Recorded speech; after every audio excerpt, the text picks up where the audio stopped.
ఇవాళ వాళ్ళ పార్టీ నాయకులు రాత్రికి రాత్రే టీవీల ముందుకు వచ్చి ఇదంతా తెలుగుదేశం పని, చంద్రబాబు నాయుడు గారి పని అని అవాకులు చవాకులు కారు కూతలన్నీ కోస్తా ఉన్నారు. అసలు ఒక్కసారి వెనక్కి వెళ్ళి ఆలోచన చేయండి. ఎవడకున్న ఇట్లాంటి బుద్ధులు? ఎన్నికల ముందు డ్రామాలు వేసే బుద్ధులు ఎవడకున్నాయి? కోడికత్తి డ్రామా ఒకసారి గుర్తు తెచ్చుకోండి. ఒక దళిత యువకుడిని 5 సంవత్సరాలు జైల్లో పెట్టారు. ఇతనంతటి ఇతను చేపించుకున్న గాయం ఏ విధంగా జరిగిందో తెలియదు. 5 రోజుల్లో బయటకు వచ్చే కేసు 5 సంవత్సరాలు జైల్లో మగ్గాడు ఒక దళిత యువకుడు. మరి ఈ రోజు ఎవరిని బలి చేయబోతా ఉన్నారో అర్థం కావట్లా. ఈ కేసుల్లో నిన్న జరిగినటువంటి రాయి విసిరిన కేసుల్లో ఎవరిని బలి చేయడానికి, ఎంతమందిని బలి చేయడానికి ప్రణాళిక రచన జరుగుతూ ఉందో తాడేపల్లి కోటలో అర్థం కాని పరిస్థితులు కనపడతా ఉన్నాయి. సరే, ఎవడో చెప్తావా జగన్మోహన్ రెడ్డి? నువ్వు సీఎం, ఈ రాష్ట్రానికి భద్రత కల్పించాల్సిన వాడు, నీకు భద్రత లేదంటే నీ చేతకాంతనం. నువ్వు చేపించుకున్నావు. ఇది 100% నువ్వే చేపించుకున్నావు. ఎన్నికల ముందు 6 నెలల ముందు కోడికత్తి డ్రామా ఆడావు.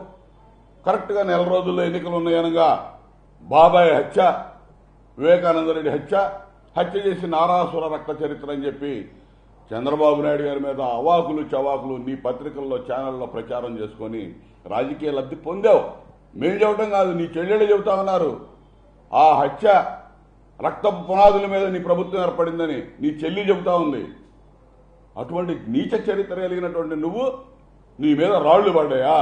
రాళ్లు పడితే తెలుగుదేశం పార్టీ, చంద్రబాబు నాయుడు గారు కారణం అని చెప్పి ప్రతిోడు మాట్లాడుతూ ఉన్నాడు. అంబటి రాంబాబు, నీ వాళ్ళు వీడు మాట్లాడుతున్నారు.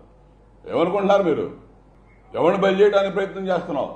పూలు వెళ్తూ ఉంటే పూలలో రాళ్లు వచ్చినాయంట, రాయి తేలిందంట. ఏమో నువ్వే వేయించుకుని ఉంటావు 100%. నువ్వు ముఖ్యమంత్రి. కరెంట్ ఎందుకు తీశారు ఆ సమయంలో? మేము వెళ్తుంటే ఎటు తీస్తున్నారు? గ్రామాల్లో మా ప్రచారానికి వెళ్తుంటే కరెంటు తీసేస్తున్నారు. చంద్రబాబు నాయుడు గారి ప్రచారానికి కరెంటు తీస్తున్నారు, లోకేష్ గారి ప్రచారానికి కరెంటు తీస్తున్నారు, అనేక అడ్డంకులు సృష్టిస్తా ఉన్నారు. నువ్వు ముఖ్యమంత్రివే, నీ పర్యటనలో కరెంటు ఎందుకు తీస్తారు? కరెంటు తీసి నాటకాలు వేసి ఆ సెక్యూరిటీగా పెట్టాల్సినటువంటి గార్డ్స్ ఏం పెట్టకుండా నీకు కావాలని వదిలేయటం. నీ సెక్యూరిటీ వాళ్ళు అడ్డం నిలబడాల్సిన వాళ్ళు మోకాళ్ళ మీద కూర్చున్నారు. పథకం ప్రకారం నీ తాడేపల్లి ప్యాలెస్ లో ఐపాక్ ఆధ్వర్యంలో ఒక ఫేక్ ముఠా తయారైంది. డ్రామాలు రచిస్తా ఉన్నారు, వాళ్ళు స్క్రిప్ట్ తయారు చేస్తా ఉన్నారు, వదులుతా ఉన్నారు.